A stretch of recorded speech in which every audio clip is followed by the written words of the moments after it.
What would you do if you discovered your husband had been fired 3 months ago, but was still leaving for work every morning? And what if the mysterious $180 withdrawals from your bank account led you to follow him, only to find him caring for someone you thought was dead? This is the story of how I uncovered my husband's secret life and how it changed everything I thought I knew about forgiveness. I never thought I'd become one of those wives. You know, the ones who check their husband's phone, follow them around, or question every little thing they do. But there I was, standing in my kitchen at 7 in the morning, watching my husband of 16 years act like a complete stranger.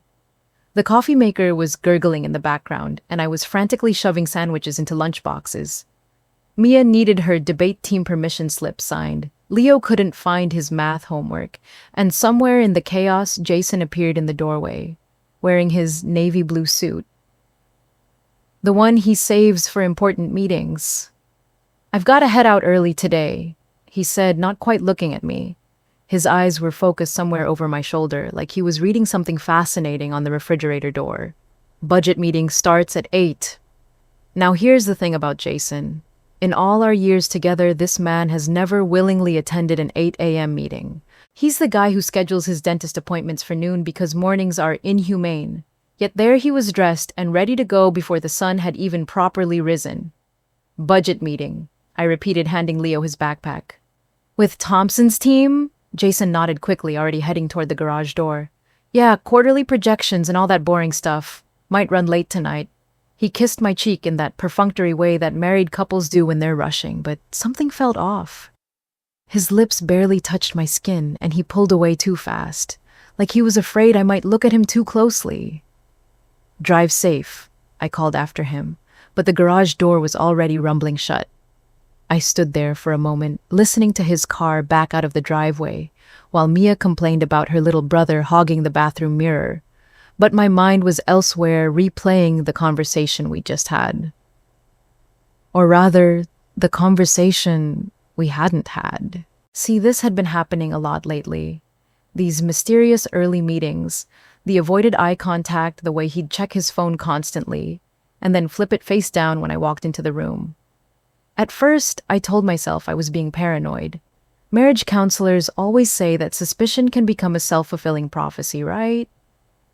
But then, there were the small things that didn't add up, like how he'd started doing his own laundry when for 15 years, he couldn't tell the difference between the washing machine and the dryer, or how he'd suddenly become very interested in taking long showers. And don't even get me started on the new cologne. After I dropped the kids off at school, I found myself sitting in my car in the parking lot staring at my phone. I wasn't proud of what I was about to do, but something was gnawing at me. A feeling that had been growing stronger each day, like a splinter you can't quite reach. I opened our banking app. Now, I'm not usually the type to monitor every transaction. Jason and I have always trusted each other with money. We have our joint account for household expenses, and we each have our own accounts for personal stuff. But lately, I'd noticed our joint account balance seemed lower than usual. I scrolled through the recent transactions, my finger moving down the screen past the usual suspects: grocery store, gas station, Target, more Target, embarrassingly, more Target. But then I saw something that made my stomach drop. $180, withdrawn at 11:32 a.m. on Tuesday. I scrolled further. $180, withdrawn at 11:28 a.m. on Thursday. And there from last week, $180, withdrawn at 11:35 a.m. on Monday. My hands were shaking as I kept scrolling. The pattern was there clear as day. Every few days, like clockwork, $180 would disappear from our account. Always around 11:30 in the morning, always on weekdays. I sat back in my seat, my heart pounding.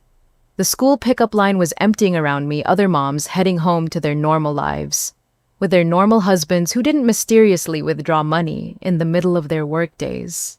Because here's the thing that really got me. If Jason was at work during these transactions, if he was sitting in budget meetings and dealing with quarterly projections, Like he claimed, then why was our money vanishing at 11:30 in the morning? His office was downtown, a 40-minute drive from any ATM that would show up on our account. I stared at the phone screen until the numbers blurred together. $180. What costs exactly $180? And why always that amount? It was too specific to be random, too regular to be accidental.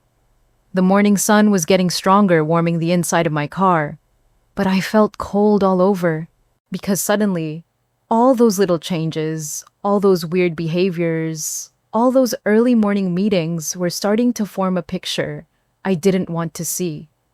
I thought about calling him, just picking up the phone and asking directly, "Jason, where are you really going? What's happening to our money?" But something stopped me. Maybe it was fear. Maybe it was the hope that I was wrong, that there was some perfectly innocent explanation for all of this. Or maybe deep down, I already knew that once I asked that question, once I opened that door, there would be no going back. Our marriage, our life, everything would change. So instead, I just sat there in the school parking lot, holding my phone and staring at those numbers. $180, 11:30 a.m. Every few days.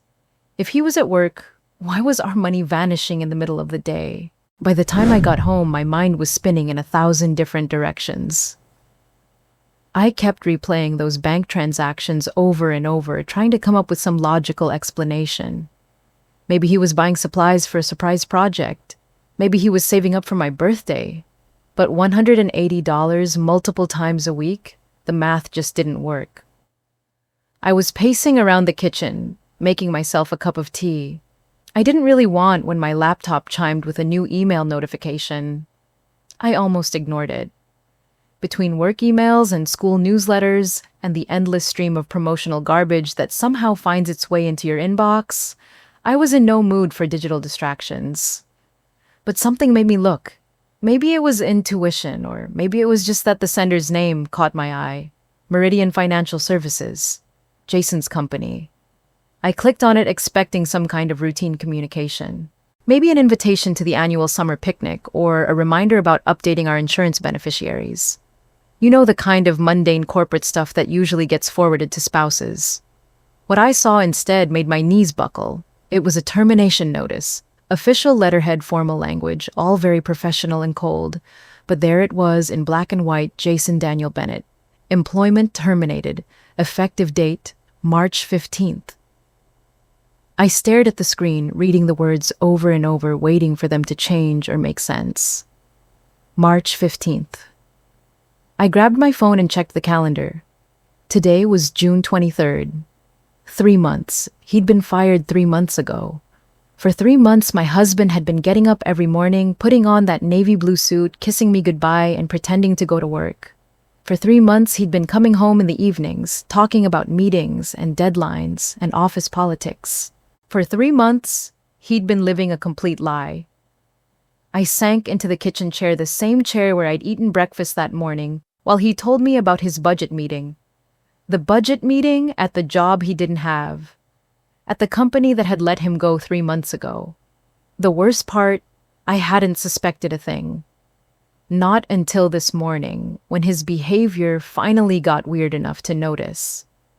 How many mornings had I made his coffee and asked about his day, completely oblivious to the fact that he was deceiving me about something this huge? My phone buzzed with a text from Claire. Coffee. Later, I'm having one of those days where I need to complain about everything. Perfect timing. If anyone could help me process this insanity, it was Claire. We'd been friends since college, and she had this way of cutting through emotional chaos to get to the heart of things. Plus, she'd been through her own marriage drama a few years back, so she understood the particular brand of panic that comes with discovering your spouse isn't who you thought they were. An hour later, I was sitting across from her at our usual spot, this little coffee shop downtown that makes ridiculously overpriced lattes but has the kind of atmosphere where you can talk about anything without feeling judged. Claire took one look at my face and ordered me a double shot. "Okay, spill," she said, sliding my coffee across the table. You look like someone just told you that Santa Claus is a lie and the Easter Bunny is in witness protection. I almost laughed, despite everything. This is why I love Claire. She has this gift for making even the worst situations feel slightly less catastrophic. Jason's been fired, I said without preamble. 3 months ago, and he's been pretending to go to work every day since then. Claire's eyes widened. Holy shit, Anna. Are you serious? Dead serious. I got the termination notice today. March 15th. I pulled out my phone and showed her the bank transactions. And look at this. Regular withdrawals always the same amount. Always during work hours. She studied the screen, her expression growing more concerned. $180, that's really specific. Right, it's not like he's just pulling out random amounts of cash. It's always exactly 180, always around 11:30 in the morning. Claire was quiet for a moment, stirring her coffee thoughtfully.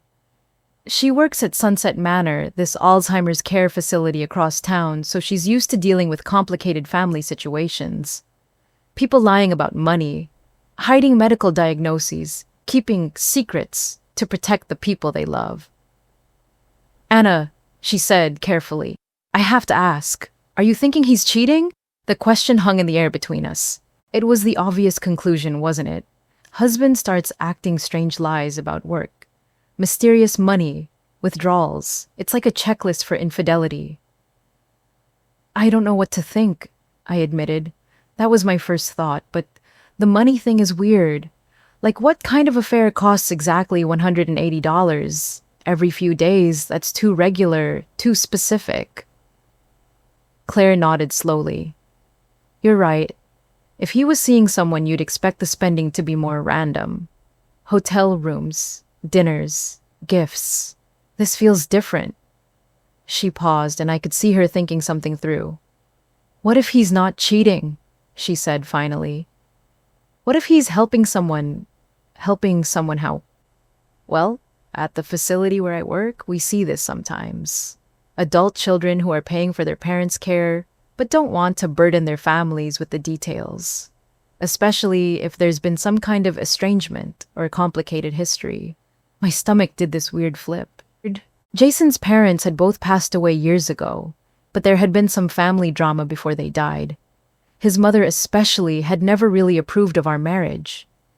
She thought I wasn't good enough for her son, that I was holding him back somehow. The last conversation we'd had was brutal, and Jason had basically cut ties with her after that. But his mom died 2 years ago, I said, and his dad passed when Mia was little. Are you sure about that? Claire asked gently. I mean, are you sure she died? Or did Jason just stop talking about her? The question hit me like a punch to the gut. Because now that I thought about it, I couldn't actually remember Jason showing me an obituary or talking about funeral arrangements. I'd just assumed based on the fact that he stopped mentioning her that she had passed away. There's this place, Claire continued, on the other side of town, Juniper Gardens. It's a really high-end memory care facility, the kind of place that costs serious money. If someone was paying out of pocket for care there, it would definitely add up to the kind of regular withdrawals you're seeing. Juniper Gardens. The name stuck in my mind like a burr. I'd never heard of it before, but something about it felt significant. $180, I said slowly. That could be a daily rate for care, couldn't it? Absolutely, especially for specialized memory care. And if he was trying to handle it on his own without involving you or the kids, he might feel like he had to lie about where the money was going. We sat in silence for a moment, both of us processing this new possibility. The coffee shop was getting busier around us, the afternoon crowd filtering in for their caffeine fixes, but I felt like we were in a bubble of revelation.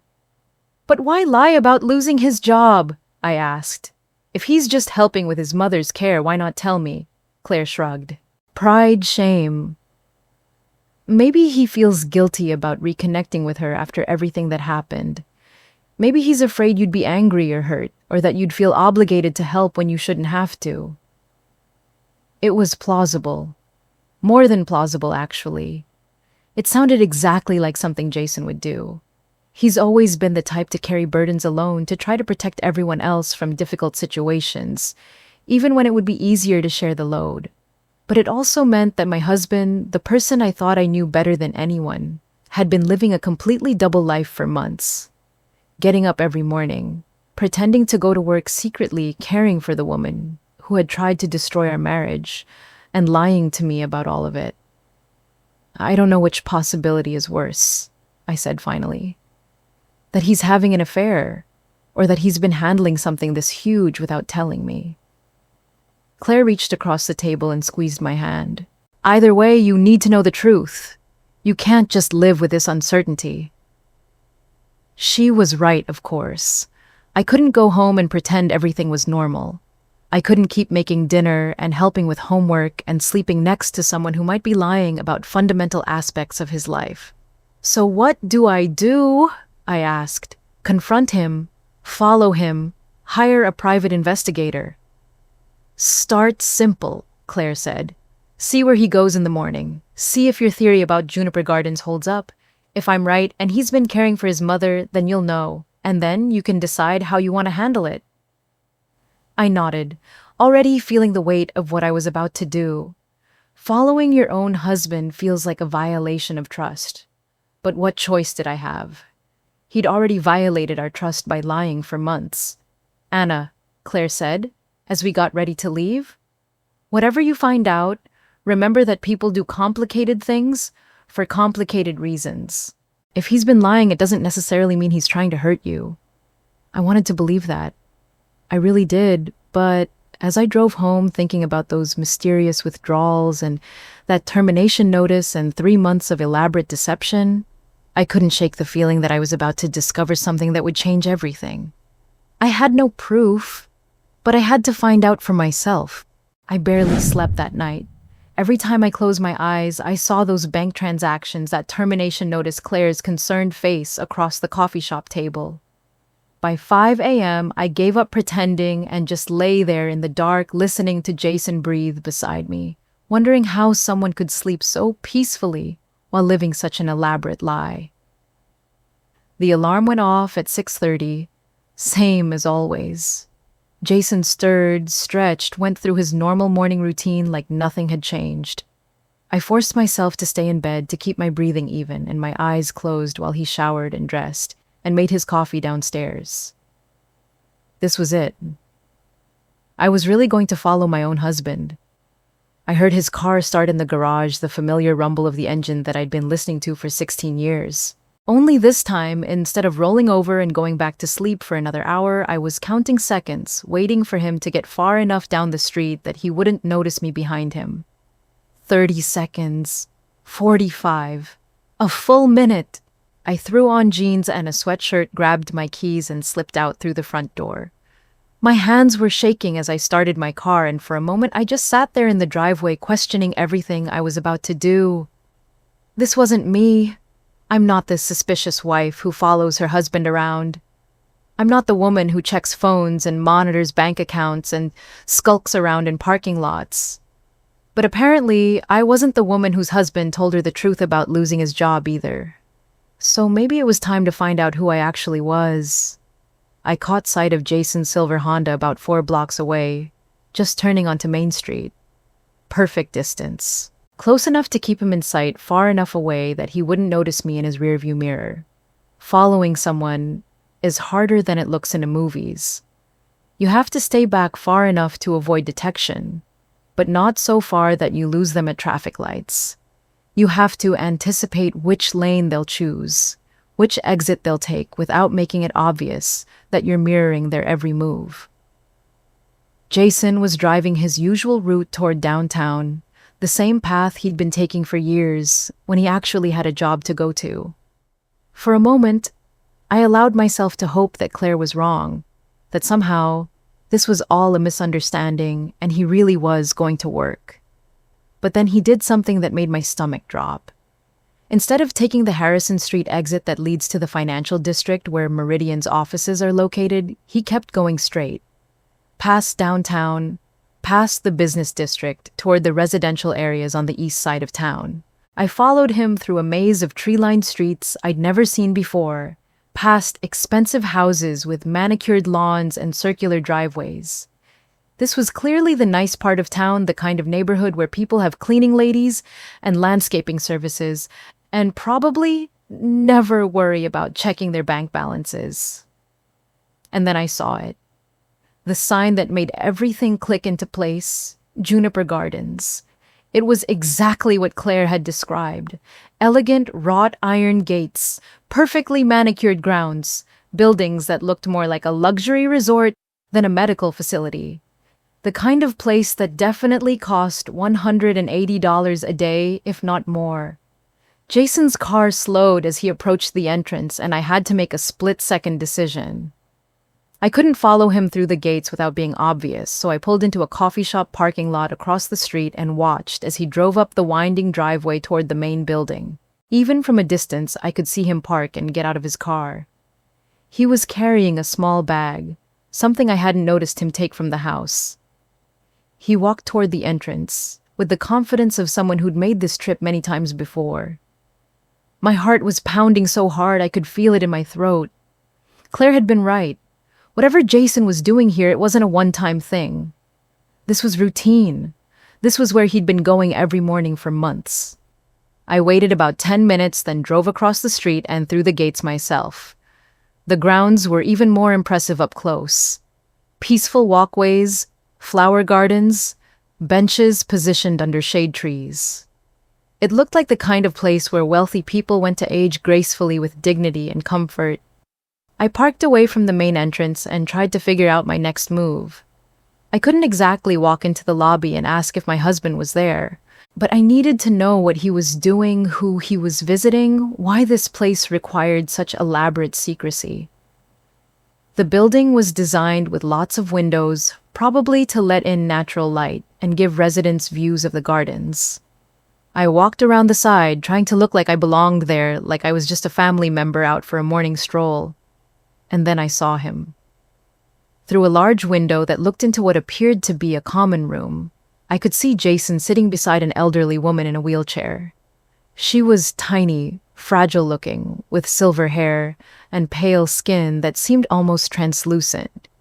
She was wearing a soft blue cardigan that looked expensive, and there was a blanket across her lap that Jason was gently adjusting. But it wasn't just the scene that shocked me. It was the woman herself. Even though she'd aged dramatically, even though she looked nothing like the sharp, intimidating woman I remembered, I recognized her immediately. Evelyn Bennett, Jason's mother. The woman who had supposedly died 2 years ago. The woman who had told me to my face that I would ruin her son's life and that she would never accept me as part of her family. I stood there frozen, watching through the window as Jason leaned forward and said something to her. She didn't respond that I could see, but her eyes seemed to focus on his face for a moment.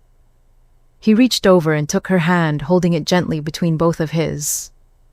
This was why he'd been lying. This was where the money was going, where he spent his days, why he'd been acting so strange. He'd been caring for his mother, the woman who had tried to destroy our marriage, and he'd been doing it in secret. But why? Why hide this from me? Why let me believe she was dead? And why, after everything she'd put us through, was he here at all? I watched him reach into the bag he'd brought and pull out what looked like a photo album. He opened it on the table beside her wheelchair and started turning pages slowly, pointing to pictures and talking to her. She wasn't really responding, but there was something in her posture, the way she leaned slightly toward him, that suggested she was aware of his presence. The whole scene was so tender, so intimate, that I felt like I was intruding on something private. But I couldn't look away. This was my husband, the man I'd been married to for 16 years, and I was seeing a side of him I'd never known existed. He was patient with her in a way I'd rarely seen him be with anyone. When she shifted in her wheelchair and the blanket slipped, he immediately stood up and tucked it back around her legs. When she seemed to be struggling with something, maybe trying to speak, he leaned in close and waited, giving her all the time she needed. This wasn't the Jason I knew. Or maybe it was, and I'd just never seen him in this context. Either way, watching him care for this woman who had caused us so much pain was confusing every emotion I'd been feeling for the past 24 hours. I don't know how long I stood there, but eventually I realized I needed to leave before someone noticed me lurking around the building. I walked back to my car on shaky legs, my mind reeling with everything I'd just witnessed. He wasn't having an affair. He wasn't gambling or drinking or doing drugs. He was caring for his mother, who apparently wasn't dead after all, who was living in an expensive memory care facility, who seemed to be suffering from dementia or Alzheimer's. But that still didn't answer the biggest questions. What was he doing here? Why would he hide this from me? Why would he let me believe his mother was dead when she was clearly very much alive, just sick? And perhaps most importantly, why would he choose to care for a woman who had made it very clear that she wanted nothing to do with our family? Driving home, I couldn't stop my hands from shaking on the steering wheel. Every few minutes, I'd replay what I'd just seen Jason sitting beside his mother, the gentle way he'd adjusted her blanket, the patience in his voice. But underneath the shock was something else, something that took me a while to identify. It was the memory of the last time I'd seen Evelyn Bennett 10 years ago, and the words that had changed everything between us. I was 28, then newly married, still naive enough to believe that love could overcome any obstacle. Jason and I had been married for 6 months, and I was desperate for his mother's approval. She'd been polite, but distant at our wedding, and I kept thinking that if I just tried harder, if I could show her how much I loved her son, she'd eventually warm up to me. So, when Jason suggested we visit her for Christmas that year, I'd thrown myself into preparing. I'd spent weeks shopping for the perfect gifts, learning her favorite recipes, even taking a flower arranging class because Jason mentioned she loved fresh flowers. The visit had started well enough. Evelyn's house was one of those intimidating old mansions in the historic district, all dark wood and heavy furniture, and the kind of silence that makes you whisper. But she'd seemed pleased with the gifts complimented my cooking, and I'd started to relax. It was on our last day there that everything fell apart. I'd gone upstairs to pack our suitcase when I heard voices from the kitchen below. Jason and his mother talking in low tones. I wasn't trying to eavesdrop, but their voices carried up through the old house's thin floors. "She's lovely, Jason," Evelyn was saying, and my heart had soared. Finally, acceptance. Finally, approval. But then she continued, "Lovely, but completely wrong for you." I'd frozen on the stairs, my hand gripping the banister. "Mom, don't start," Jason's voice warning.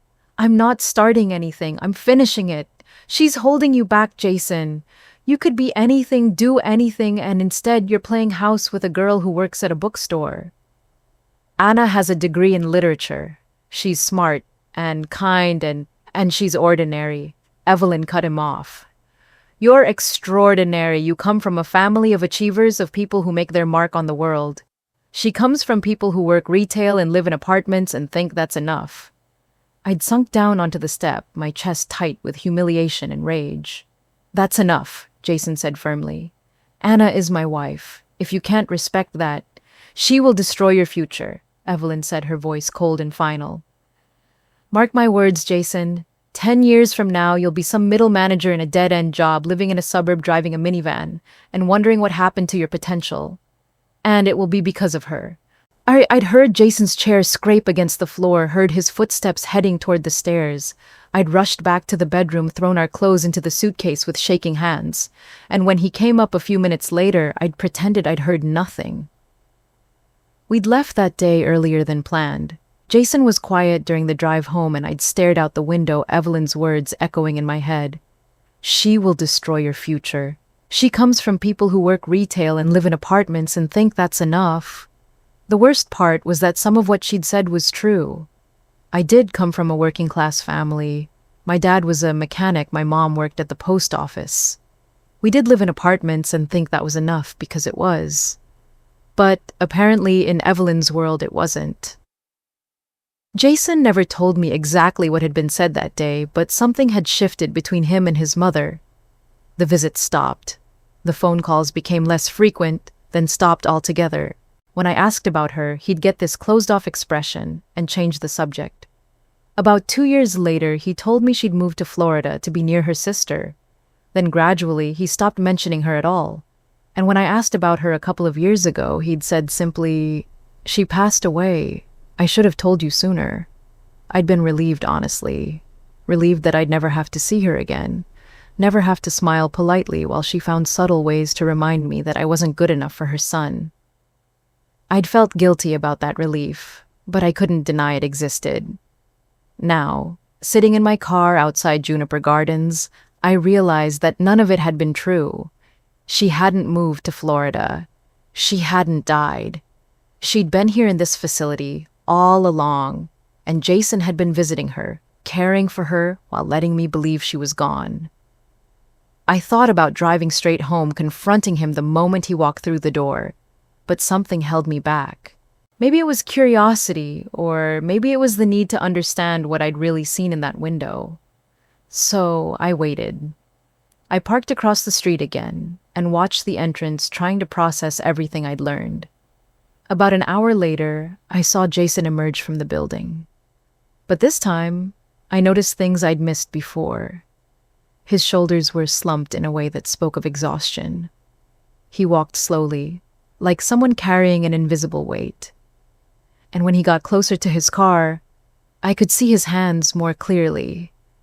His knuckles were bandaged, not dramatically, not like he'd been in a fight, but the kind of careful medical tape you see on people who've been giving themselves injections or dealing with medical equipment. There was something else too, a smell that reached me even from a distance when the wind shifted. Antiseptic. That sharp, clean smell of hospitals and medical facilities. He stood beside his car for a moment, just breathing, and I saw him wipe his eyes with the back of his hand. This wasn't a man who was hiding an affair or living some exciting double life. This was a man who was struggling with something heavy and difficult and heartbreaking. I watched him get into his car and drive away, probably heading home to pretend he'd spent the day at an office that no longer employed him, and I finally understood what I'd been witnessing. This wasn't betrayal. This was sacrifice. Jason was spending his days caring for a woman who had tried to destroy our marriage, who had told him I would ruin his life, who had made it clear that she wanted nothing to do with our family. And he was doing it quietly, without recognition or support, while dealing with the stress of losing his job and maintaining the fiction that everything was normal. But that still left me with the biggest question of all: why? Why would he choose to care for someone who had been so cruel to both of us? Why would he let me believe she was dead when she was clearly very much alive, just sick and vulnerable? And perhaps most importantly, why didn't he tell me? Why bear this burden alone when he had a partner who could have helped him carry it? I thought about Evelyn's words from 10 years ago, about how I would destroy Jason's future. Looking at him now, exhausted and overwhelmed and lying to everyone he loved, I couldn't help but wonder if she'd been right. Maybe if I'd been the wife she thought he deserved, he would have felt comfortable telling me the truth. Maybe if I'd been stronger, more successful, more worthy of the Bennett family name, he wouldn't have felt the need to handle this crisis alone. Or maybe he was protecting me from having to relive the pain of that Christmas visit, from having to face the woman who had made it clear that I would never be good enough. Either way, my husband was living a double life, and I had no idea how to bridge the gap between the man I thought I knew and the man I'd seen through that window, gently caring for someone who had once been our enemy. The hardest part about keeping a secret like this is pretending everything is normal. That evening, Jason came home. At his usual time, walked through the door with the same easy smile he'd worn for 16 years, and asked about our day like he'd actually spent his at an office instead of caring for the woman who had once tried to destroy our marriage. "How was Leo's science fair prep?" he asked, loosening his tie as he headed toward the kitchen. "Did he figure out that volcano situation?" I watched him from across the room. This man I thought I knew completely and marveled at how natural he seemed. If I hadn't followed him that morning, if I hadn't seen him through that window at Juniper Gardens, I never would have suspected a thing. "It's coming along," I managed to say. Mia helped him with the poster board. Jason nodded, already moving on to the next normal family conversation. "Speaking of Mia, did you see that TikTok she showed us yesterday?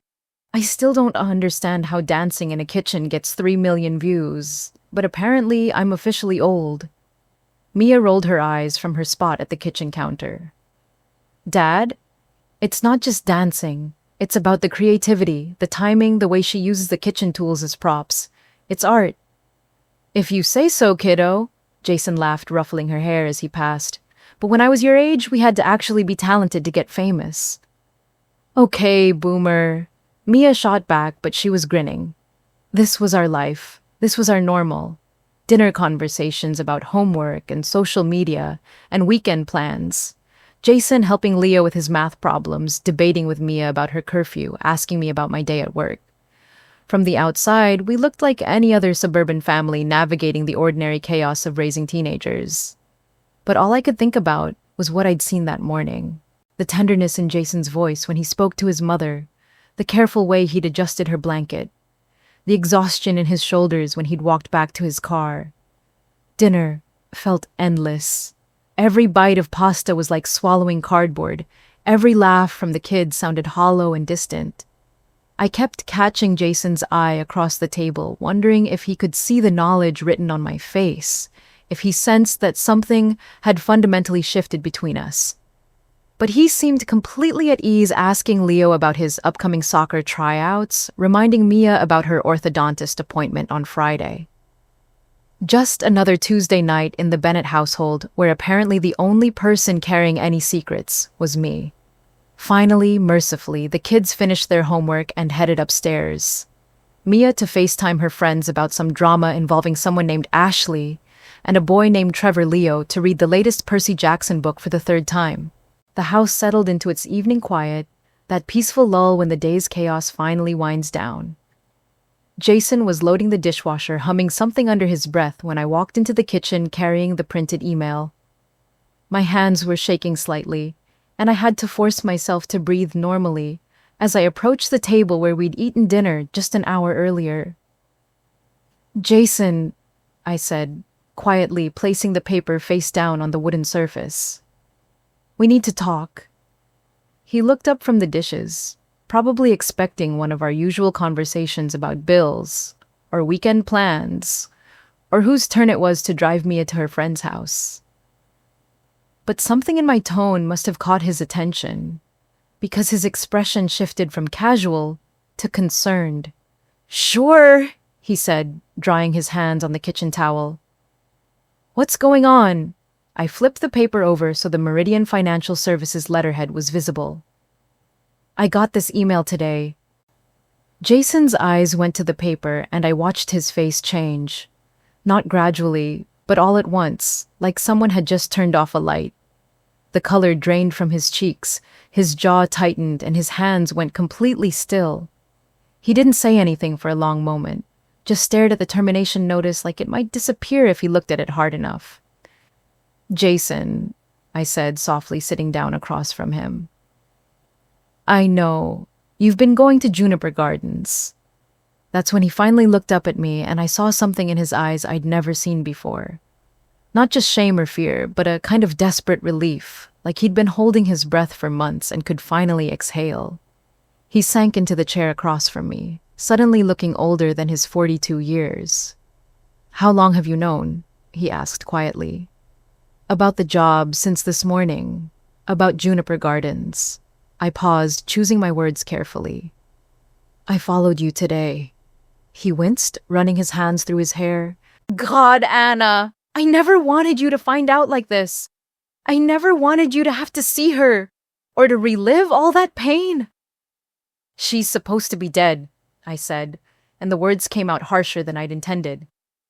You told me she died 2 years ago. I know.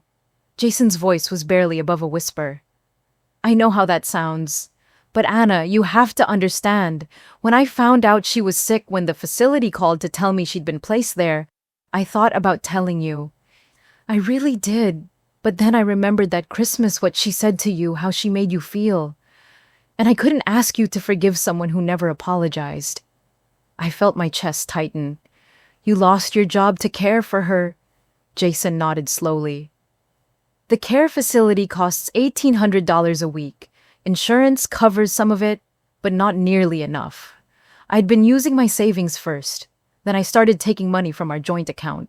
When that wasn't enough, I asked my boss for more flexibility with my schedule, so I could visit her during the day and handle the medical appointments. He paused, his voice breaking slightly. He said the company couldn't accommodate that level of personal time, that if I couldn't prioritize my job, maybe I should find a different one. So you chose her, I said, trying to keep the hurt out of my voice. You chose caring for your mother over keeping your job. She's dying, Anna. The words came out raw and painful. Early onset Alzheimer's, but it's progressing fast. Most days she doesn't remember who I am, but some days, the good days, she looks at me and she knows I'm her son. And on those days, she tells me things. Jason was quiet for a moment, and I could see him struggling with whether to continue. What kind of things? I asked gently. She asks about you, he said, finally looking up at me with eyes full of pain. Every day she asks about you. She says, I want to tell Anna I was wrong. I ruined everything. I was so afraid of losing my son that I lost him anyway. I felt my breath catch in my throat. She remembers me. She remembers that Christmas. She remembers what she said to you, how she treated you. And Anna, she's been asking me to bring you to see her for months. She wants to apologize, to try to make things right before... He couldn't finish the sentence, but he didn't need to. Before she dies, I whispered. Jason nodded, tears finally spilling over. I didn't tell you because I couldn't bear the thought of putting you through that. Making you sit there and listen to apologies from someone who hurt you so badly. Making you feel obligated to forgive her just because she's sick. I sat there in stunned silence, processing everything he'd just told me. My husband had been carrying this enormous burden alone for months. He'd lost his job, depleted our savings, and lied to me daily, all to care for a woman who had once been our enemy. And apparently, she remembered me. After all these years, after everything that had happened between us, she remembered me, just to regret me. Jason, I said, finally reaching across the table to take his bandaged hand. She doesn't just remember you to ask about me. She remembers me to feel guilty about what she did. That's not the same thing. He looked up at me confused. I need to think about this, I continued, about what this means, about what you've been going through, about whether I can face her again. But Jason, you should have told me. We're supposed to be partners. We're supposed to handle the hard things together. I know, he said quietly. I know I should have. I wanted to protect you from having to deal with her again. And I guess I was protecting myself too from having to admit that I still care about someone who tried to destroy our marriage. I squeezed his hand gently. The fact that you can care for someone who hurt you doesn't make you weak, Jason. It makes you human. But even as I said the words, I wasn't sure I believed them. Because sitting there in our kitchen looking at this man I'd been married to for 16 years, I realized I had no idea what I was going to do with the knowledge that his mother was alive, dying, and apparently desperate to apologize to me. She remembered me just to regret me. But was that enough? I didn't sleep that night. Not a single minute. I lay in bed, staring at the ceiling, listening to Jason's steady breathing beside me. My mind cycling through everything he'd told me. She asks about you every day. She wants to apologize. She remembers me, just to regret me. By morning, I'd made a decision that surprised even me. I want to see her, I told Jason over coffee before the kids came downstairs. Today. His cup stopped halfway to his mouth. Anna, are you sure you don't have to do this? She's not your responsibility.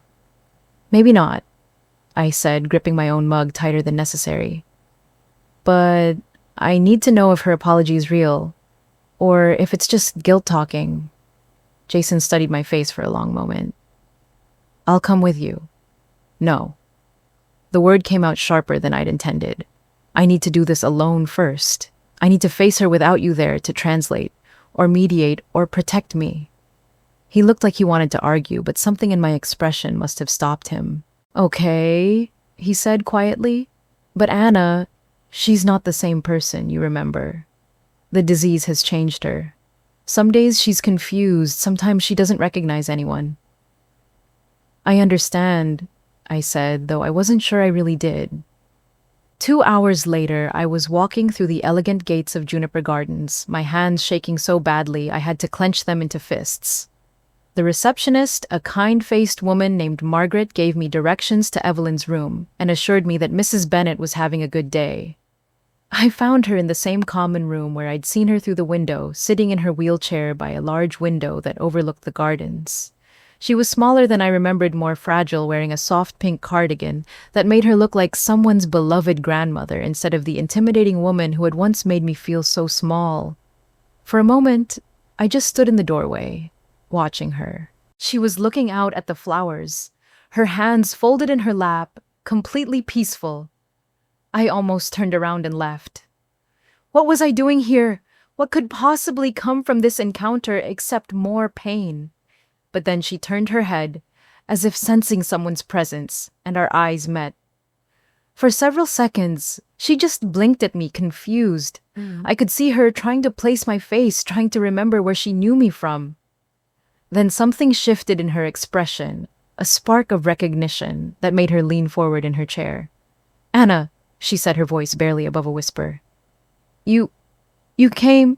"Yes," I managed to say, my throat tight with emotions I couldn't name. "I did." Her eyes filled with tears immediately. "Oh, my dear girl, I'm sorry, I'm so sorry. I hurt you, I was wrong, I know that now." The apology I'd been waiting 10 years to hear, and it broke my heart instead of healing it. Because this wasn't the sharp, calculated woman who had tried to destroy my marriage. This was a sick elderly lady who was clearly carrying a burden of regret that was eating her alive. "Mrs. Bennet," I started, but she shook her head weakly. "Evelyn, please, I need to tell you something." She reached forward with trembling hands, and after a moment's hesitation, I took them in mine. "That day at Christmas, when I said those terrible things to you, I wasn't really talking about you." I frowned, confused. "What do you mean? I was talking about me," she said, tears streaming down her cheeks now. "I came from nothing, Anna. My parents worked in factories, we lived in a tiny apartment, we never had enough money for anything nice. When I married Jason's father, I thought I'd escaped all that. I thought I'd become someone different, someone better." She paused, struggling to find the words. "But when I saw you with Jason so happy and comfortable, with who you were not trying to be anything more than yourself, it reminded me of who I used to be. And I was terrified that if Jason saw that happiness, that authenticity, he'd realize how fake I'd become." I sat down in the chair beside her wheelchair, still holding her hands. "So, you tried to push me away." "I tried to push away everything you represented. The idea that love was more important than status, that being genuine was more valuable than being impressive. I was so afraid of losing my son that I lost him anyway." We sat in silence for a moment, both crying now. "I don't know if I can forget what happened," I said finally. "Those words you said, they hurt me for a long time." "I don't expect you to forget," Evelyn said. I don't want you to suffer alone anymore. And I don't want to die alone carrying this guilt." Something in her voice, the vulnerability and raw honesty, broke through the last of my defenses. "Then let's not do this alone," I said softly. Over the next 3 months, my life changed in ways I never could have predicted. Jason and I started taking turns visiting Evelyn, and slowly, carefully, we began bringing the kids. Mia was skeptical at first, this teenager meeting her grandmother for the first time, but Evelyn had a way of connecting with her that surprised all of us. She'd tell stories about Jason as a child, about the elaborate pranks he used to pull, and Mia would laugh until her sides hurt. Leo was more cautious, but when Evelyn mentioned that she used to be an excellent baker, something clicked. Soon they were spending their visits in the facility's kitchen, making cookies and talking about everything from school to space exploration. She had infinite patience for his questions and genuine interest in his dreams of becoming an astronaut. "You know," she told him one afternoon, flower in her silver hair and a huge smile on her face. Your grandmother always wanted to see the stars up close. Jason and I would watch these interactions with amazement. This woman who had once seemed incapable of warmth or acceptance was lighting up our children's lives with stories and laughter and unconditional love. But even as her spirit seemed to glow brighter with each visit, her body was failing. The doctors had warned us that early onset Alzheimer's was unpredictable, that we should cherish the good days because they might not last long.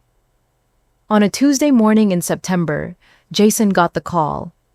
Evelyn had passed away peacefully in her sleep with the nursing staff holding her hand. The funeral was small and intimate, just our family and a few people from the care facility who had grown to love her. The pastor read a letter she'd written in one of her lucid moments intended to be opened after her death. "To my son's wife," he read, "thank you for forgiving a foolish old woman. Thank you for showing me what real grace looks like. I have left you something in my will, but it comes with a request.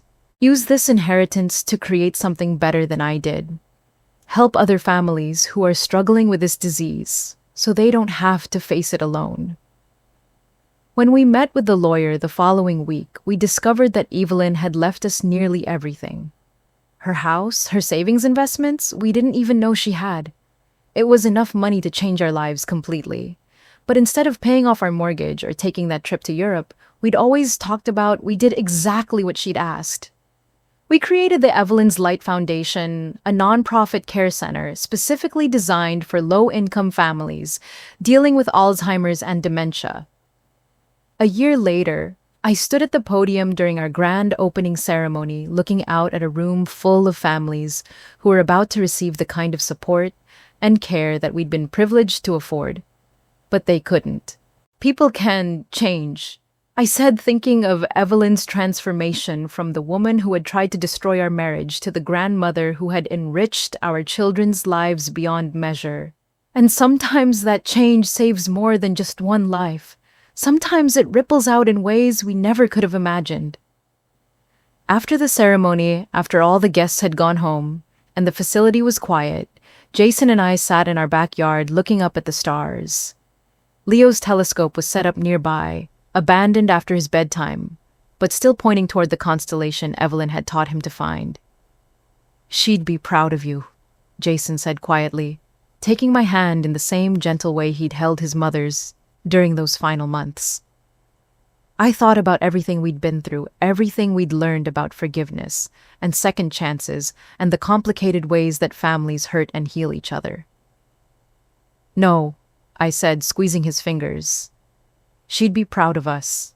Above us, the stars twinkled in the clear night sky, and I thought about a woman who had learned even at the end of her life that love is always stronger than fear, that it's never too late to change, and that sometimes the most beautiful legacies come from the deepest regrets, transformed into hope for others. Evelyn's Light Foundation continues to serve families to this day, and every time I walk through those doors, I'm reminded that redemption is possible, even when it seems impossible. Even when it comes too late to change the past, it's never too late to change the future. Sometimes the biggest secrets come from the deepest love. What would you have done in my situation? Let me know in the comments below. And if stories like this one resonate with you, hit that subscribe button for more real-life family dramas that will leave you questioning everything you thought you knew about forgiveness, second chances, and the complicated bonds that hold us together.